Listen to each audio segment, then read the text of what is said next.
Hello everybody and welcome back to another episode of the Campbell Chronicles. Today we're going to go over what to pack for a Disney cruise if all you can bring is a carry-on suitcase. We know when we go on a cruise we're probably going to be gone for a while. We know that we're going to have to pack as much into our carry-on suitcase. Maybe we don't want to check a suitcase, maybe we just want to bring a carry-on. But today we're going to go over how to pack for a Disney cruise with only a carry-on bag. We're going to go over a bunch of things that you should bring in your carry-on suitcase and a few things that you shouldn't bring just to save space. If you haven't done so already, go ahead and hit that subscribe button, give us a like, and throw some comments down below. Let us know what you think. If you like what we were saying, or maybe I forgot something that you would put in, let us know.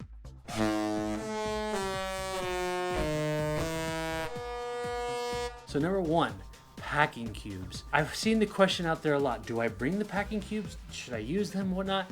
I vote yes, because what packing cubes will do, they will obviously organize your space into the maximum. You could take whatever available space you have, put the things in there that you know you're gonna need, and then you're done. You're on your way.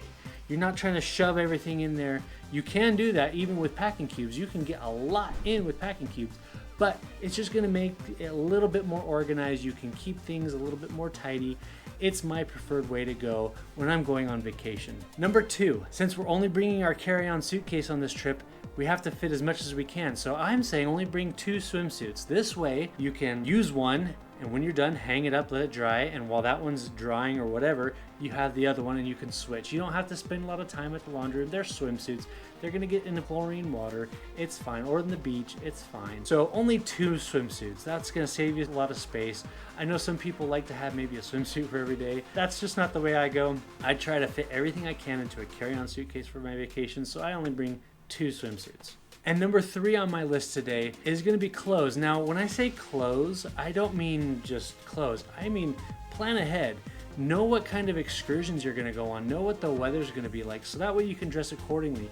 Now, depending on what cruise you go on, especially the Disney cruises, there's all kinds, but especially for the ever so popular Caribbean and Bohemian and Mexican cruises, definitely want to know what you're getting into. Even with Alaskan and Mediterranean and all these other cruises that Disney has to offer, know what you're getting into, know the weather, so pack accordingly. Make sure you bring a hat. It doesn't matter what kind of weather you're in, warm, cold, wind can definitely take a toll. The sun will go through those clouds, the UVs are still out there, so bring a hat. It's gonna help keep your head warm in the cold, keep you in the shade and in the sun. Definitely bring a hat, it'll save your head. Next on my list today is actually gonna be one of those USB multiple port chargers. This was an absolute lifesaver when I went on a cruise. Many of you already know that there's limited electrical space to charge your phones and your electronics. So what I recommend and what I did is I took the advice of others. I went out and bought there's a brick-sized USB charger that could fit 5 different USBs, and it was fantastic. I loved it. Now I could charge my GoPro, my cell phone, my GoPro extra batteries, my gimbal, and my wife's phone. It was a huge lifesaver. Having that with me, definitely recommend something that can hold 3 to 4 USB charges at once. The next on my list today is actually going to be the basic toiletries. Now the reason why I say basic, for example, let's use hair product, okay? I know I'm treading on thin ice here when I talk hair product because I'm a guy and I don't use that much, but here's my thinking behind it, and I think you might agree. When you go on the Disney cruises, they provide a fantastic brand of shampoo, conditioner, and body wash.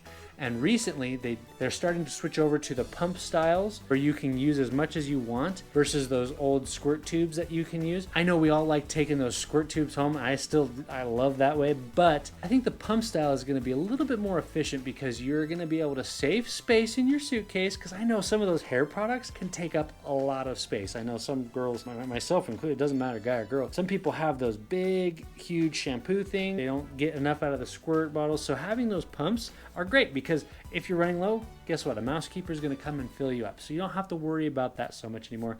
I like the idea. Also, basic toiletries, so your toothbrush, your toothpaste, floss, and mouthwash, bring those. Bring your deodorant, but really, that's about it. Maybe except for some hair product. Like I use gel sometimes to do my hair, so I'll bring a little bit of gel, maybe for only a few nights, nothing crazy. Or some hairspray, mousse, foaming cream, whatever you prefer. Just bring a little bit, that way you're not going crazy, taking up all that extra space. I mean, we're only bringing a carry-on here, so try to keep it to a minimum. All right, so those are the things that I would bring on my carry-on. Here's some of the things that I would not bring on my carry-on. Would not. It kind of goes in with what I already said with clothes. Don't bring too much clothes. Keep it down to a minimum. Like I was saying, 2 to 3 pairs of shorts or pants, depending on the climate you're gonna be in. Also, just enough shirts, maybe one per day, plus maybe 1 or 2 in case accidents happen.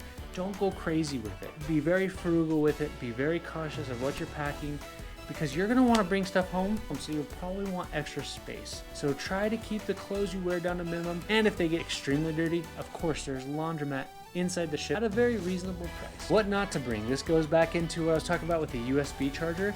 Do not bring a power strip. There's a difference. You got the USB port charger that has up to 5 USB ports, but don't bring a power strip where you can fit multiple electrical plugs into it. They won't let you bring it on. It's against their rules, so just don't bring it. Use the port. I don't get why, honestly. It's using the same amount of power. I understand, but it's against the rules. So if you want to just plan ahead and not have it confiscated, don't bring a power strip. That's what I have on my list today, guys. What do you think? Do you think it's enough? Do you think you should maybe pack more? Keep in mind, we're trying to fit everything into one rollerboard carry-on. Also one personal item for like books, electronics. So let me know what you think. Is this enough? Would you rather go check a bag and deal with that? Or would you rather just travel light?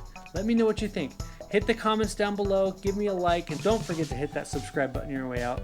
It's been an absolute pleasure doing this for you guys. Hey, I love it. So please let me know if there's anything that you want to see or you want to hear, or maybe you just have some questions. Just let me know. I'd love to get back to you. If you want to, go ahead and follow me on Facebook too. I'm on Facebook. You can look me up under Robert Campbell. Again, it's been a pleasure. Thanks for watching, guys. We'll see you real soon.